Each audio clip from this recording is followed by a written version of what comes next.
All right, so chat. So on the way to the gym, I decided to spark a little fire, and I made a video on the way to the gym where I was basically saying, how does Honkai Star Rail, Genshin Impact, and Wuthering Waves fail to deliver more cutscenes? But I actually just want to let myself take it away here real quick so that we can go into on this because I think this is fucking funny. So I went over to my Twitter and this is what I put out. The gym, and I was thinking about it. Man, Oda, the creator of One Piece, bro, like he drops an episode of One Piece every single week, him and his team. And these episodes are about what, 25 minutes long, and then it's always like 5 minutes of unnecessary catching up, bro, like just yapaholics. But regardless, it's an episode every single week, and they take very few breaks. Like, dude, dead ass. For the past like decade, this has just been an ongoing thing. Episode every single week, regardless of the quality of the dialogue. If you want to do a little bit of critical observation of the dialogue in some of the One Piece episodes, yeah, they do a bunch of unnecessary yapping, but their unnecessary yapping is still peak in terms of gacha dialogue. Now, we take that into consideration, and then we think about gacha games, especially the mainstream ones. These mainstream gacha games, they drop debatably a quarter of one anime episode. And it's in comparison spread out to multiple little short cutscenes, 30 seconds here, 45 seconds there, maybe if you're lucky over a minute there. They take 6 weeks to drop, debatably at max, a quarter of an episode. Yeah, when you think about it in that perspective, it's quite insane, isn't it? I was sitting here, before I put the video out, I was sitting here like thinking to myself, how many people are going to instantly try and defend the methodical approach to gacha storytelling in the mainstream space right now? Like, I know I'm gonna hook a couple of people on and they're gonna immediately try to jump to the defense of this. Because at the end of the day, chat, I think we can all agree, people with common sense, that it is absolutely ludicrous, the ratio of cutscene to static dialogue delivery in all three, Genshin Impact, Wuthering Waves, and Honkai Star Rail. All of them dog shit %, right? Well, those are games that also work on other things to release every 6 weeks. Oh yeah, guys, let's look at the other things they're working on, fellas. Oh, the things they released on the launch of the game, right? Let's think about this for a second, chat. When we get a new patch update, what happens? We get story development, and let's take in the entirety of a gacha game story, right? Let's say the entirety of a gacha game story, 100%. When we get a patch update, how much of that 100% is being met?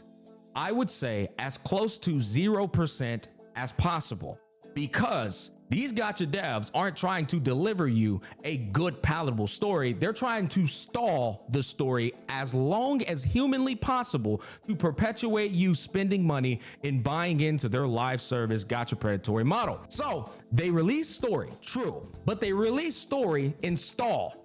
So that's one thing that you get in a patch update. What's the other thing you get in a patch update? You get 50% of content allocated towards a monetized character. If you skip the monetized character, guess what? 50% of the content in that patch just went right out the fucking window. So then we put that to the side. What's the other thing they work on? Bugs and QOL. And here's the funny thing about bugs and QOL in gacha games. It's bugs and QOL they could have like remedied before they launched the game, but then they wouldn't be able to make the excuse of, well, guys, we've been hard at work working on these bugs in QOL that we could have fixed at launch. Now that we fixed them in the patch, you get to go and pretend like we're working harder than we actually work. We might actually get true 1% of content in there, and that 1% of content is generally going to be Mario Party, right? These events that are tied to resource acquisition. One thing though, Smack, in Wuthering Waves during dialogue, characters move a lot and does thing a lot, like Camellia spinning bracelets, sweating, getting strung out. Rigging these might take a lot of time. Okay, let's establish one thing here. Let's establish one thing here, chat. And I want everyone to answer this. Would you rather consume the story in the fashion of an adaptation or in the fashion of moving backgrounds and static dialogue communication with very little emotion put into the expressions of their faces? Would you rather consume? Let's ask a different question. What is an improvement of storytelling? That shit he just explained, or an adaptation? Okay. Okay. So listen, guys, understand here. And I want to say this without coming off as an asshole. When you defend the current state of gacha storytelling in the mainstream space, when you defend what it is right now, you are objectively the best customer of these businesses. You are the number one customer. They love you. And let me tell you, that is not a compliment. They love you because you are an idiot. The ideal way to tell story in a live service gacha game model, the ideal way is to be as close as possible to an anime adaptation. The only reason it is not as close as possible to an anime adaptation, and instead to the contrary, as far, is because they need to stall so that you can play their game more often, so that you could spend more time on their game. Because if they don't stall and they do give you an adaptation, now they have to work harder. Because as soon as you finish that banger ass adaptation presentation for that patch, you're then gonna go, we want more, we want more. Oh, well, you gotta wait till 6 weeks. Do you get what I'm trying to tell you? I can't believe some of the arguments that were being made in here. ZZZ might be the closest to that. Zox, ZZZ, and from my first 4 hours of Girls Frontline 2, ZZZ and Girls Frontline 2. Now, with that thought in mind, I want you to look at some of these other arguments, because this is what's ludicrous. You're gonna find this funny, chat. You're gonna find this funny. Listen to this. I haven't even read this one yet. I wanna read this one because they said it's rage bait. This already, bro, I swear, the cues of a moron are so obvious. Bro thinks I'm rage baiting with this. I'm not even rage baiting. That's insane. I'm not even rage baiting. Okay, let's hear what he has to say. This is 100% rage bait, but I'll bite. You are comparing two very different things. Okay, the thing I'm comparing is actually very simple. It's one thing. It's story. Now, how you tell that story is what matters. I'm not comparing two very different things. We're comparing how story is delivered, period. There's not two very different things. That's one thing. Okay. Anime is one thing where you can focus only on the story and don't have to upkeep anything. First of all, that's not, bro just literally summed up an anime adaptation as just one thing. When in reality, it's the art, it's the script writing, okay? It's the, matter of fact, it's above my pay grade to even explain how many variables go into that. But sure, let's let them cook. A 3D video game not only has a main story, but events, new characters, character modeling, QOL, and upkeep. Okay, so you're arguing that HSR, Wuthering Waves, and Zenless Zone Zero get a pass because of those variables you just mentioned. Then why is Zenless Zone Zero and Girls Frontline 2 providing more cutscenes than all three games combined? Why are they providing more cutscenes than all three games cutscenes per patch combined? The same exact things apply to those games. So why are we making excuses when we have literal tangible evidence? Girls Frontline 2, I shit you not, go play it for the first 4 hours and honestly continue playing it. You're gonna see cutscene after cutscene after cutscene after cutscene. So this makes zero fucking sense for you dipshits to start reaching and going, well, the reason why, it's because, well, they need time to prepare. Well, they have other things going on. I made it very clear, chat. I made it very clear. I said that One Piece drops a 20-minute episode every week. HSR, Wuthering Waves, and Genshin Impact drop 3 to 5 minute cutscenes in totality of all the cutscenes they drop in the patch every 6 weeks. So that already shuts down your moronic argument of anime only has to focus on story. 1 week, 20 minutes, 6 weeks, 3 to 5 minutes if you're lucky. 3 to 5 minutes if you're lucky. It might be 15-second cutscenes 4 times for the whole fucking patch. So, chat, you know what? Before I go any further, is this me being unreasonable? Let's see what y'all gotta say. Stalling in gacha games doesn't even make sense. It's not quicker to even write. Just write better, simple, done, sorted. True, I agree. Okay, just a question. Is there a quality factor? HSR does it really badly, in my opinion, and not enough.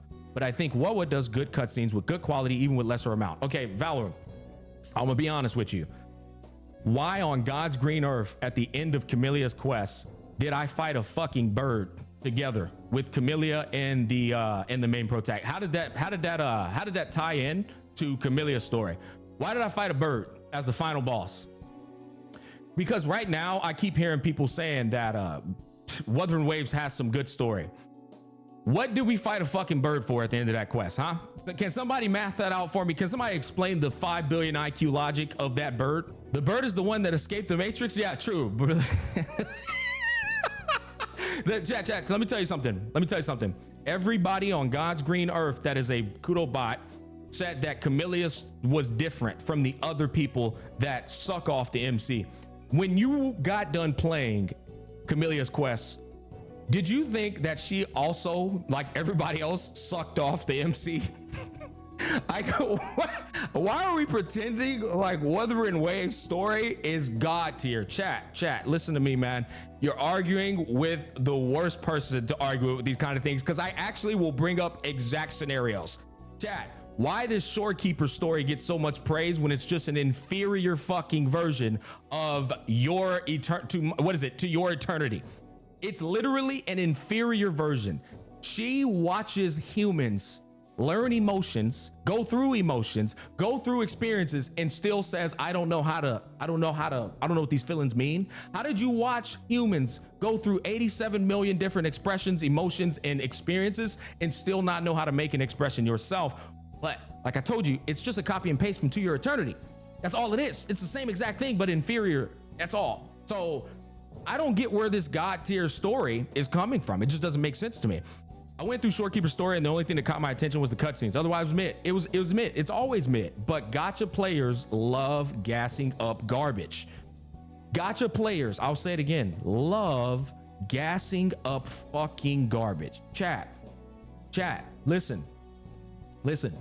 The closer a gacha story gets to being told like an anime, or like the way God of War and Spider-Man of today are told, the closer they become to actually being good stories. We are in 2024. We are not in 1990. We are not in 2000. We're in 2024. Y'all can tell a story the way God of War, Final Fantasy VII, Rebirth, Remake, and the way Spider-Man's being told. You just choose not to, because we know why. You're a gacha game. You trying to get your ass. That's what they're trying to do. Stop with this whole ordeal of where they're doing their best. Why, chat? I gotta ask this too. Because this shit be on my brain. Why are gacha companies always given the benefit of the doubt when gacha itself is the most scumbag way to play a video game? Why do they get the highest benefit of the doubt? They're literally giving you the game in the most scumbag way possible, but they're getting the highest benefit of the doubt. You know, I'm not trying to attack people who play games. I'm trying to make it make sense. Let me give the most scumbag way to deliver a game the highest benefit of the doubt. I'm like, bro, how does that make sense, man? I truly believe it is because gacha community only play gacha games, to be honest. You know, one of the most retarded arguments I ever heard of in my life from the gacha community, chat? You know, one of the most insane arguments I ever heard of? It was gacha games that are now AAA, making AAA money, if not more. Why are you comparing gacha games to AAA games? Brother, have you seen the revenue? You can only see the mobile revenue and be like, God damn. You know what I'm saying? Like Kevin Hart did. Damn. If you go and wait till the year is over with and you see these fucking companies have to report how much money they make, and you see that Hoyoverse made like $3.5 billion in 1 year, what do you mean I can't compare them to a AAA company? What do you mean I can't compare them to a AAA company, man? Are we looking at the same numbers here, bro? Like, holy shit, chat. Oh, you're worth $5 billion, but please don't compare it to Blizzard. Just a gotcha game. You know what's funny, man, is the reason these games are garbage is not only because of the business, it's because of the fucking consumers. But you know what? The business knows the consumer they're tackling. They know that consumer is going to cling to ridiculous ideologies of these gacha games. Better product than old product. Oh, that's the other thing. Yeah, man. Guys, that's going to be you know what? I'm going to save that for a separate video. I really am. I'm going to save that for a separate video. All in all fairness, fellas, I stand by what I said in this video, guys. Gacha games, their methodical approach to storytelling, the goal in mind is not to give you the best story. If you think that is, you are so naive. That's the nicest way I could put that to you. Their goal is to stall and stall. I saw a guy. Let's bring it up. I saw a guy down here. You know what? Before we end this video, I gotta find this comment because this is wild. First of all, this is one of the most. This is also a chat. I gotta go through. Okay. On the way to finding the comment I want to find. Let's read this. It takes you 20 minutes to watch an anime episode. It takes you 2 hours to complete a gacha story quest. Smack. 20 minutes to do a gacha story. I mean, to do an anime episode, but you get 2 hours to complete a gacha story quest, bucko. That's 6 20-minute episodes over 6 weeks, which equates to 1 episode a week. You can't be serious with this one, Smack. Are you kidding me, bucko? Chat. Guys, I can stare at that roll for 2 hours. That's equivalent to 6 anime episodes, brother. Chat, I can stare at that wall for 2 hours straight and get the same result, brother. 2 hours spent on 6 20-minute episodes. Okay, let's get to the actual the one I really wanted to find. Hold on.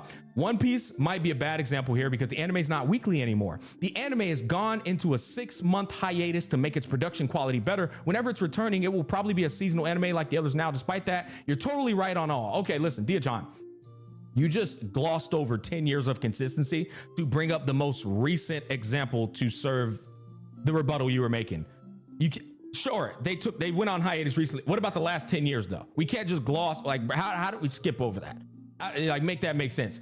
Okay, here, this is the compliment. Here's the comment, chat. Here's the comment. Look.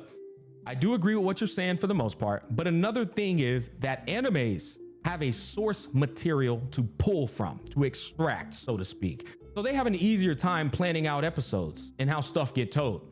But these gachas are creating story and dialogue from scratch. I got a full screen on this one.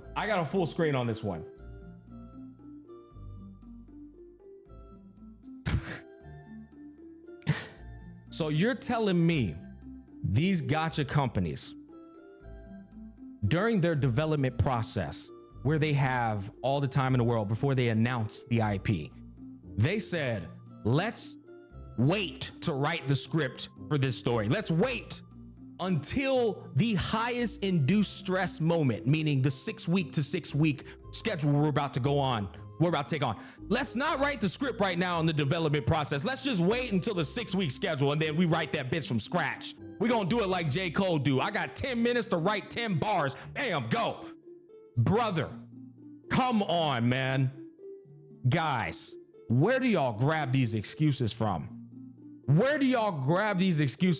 like, holy fuck, bro. They have the script finished before they even announce the IP, okay? Listen to me.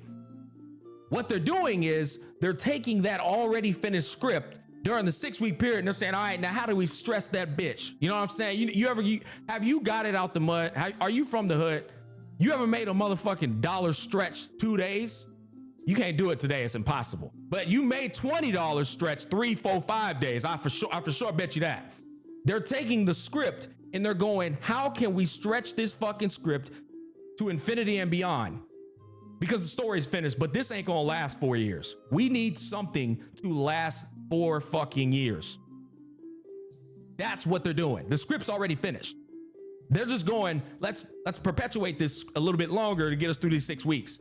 Again, why do we give the gacha companies the highest form of benefit of the doubt? It just doesn't make sense, you know? Like, chat, you think these guys are writing these stories from scratch in the 6 week period? Oh my God. So what did they do during the development phase then? Huh? Make it make sense. God damn. Anyways, you know what? I rest my case. That was an easy video.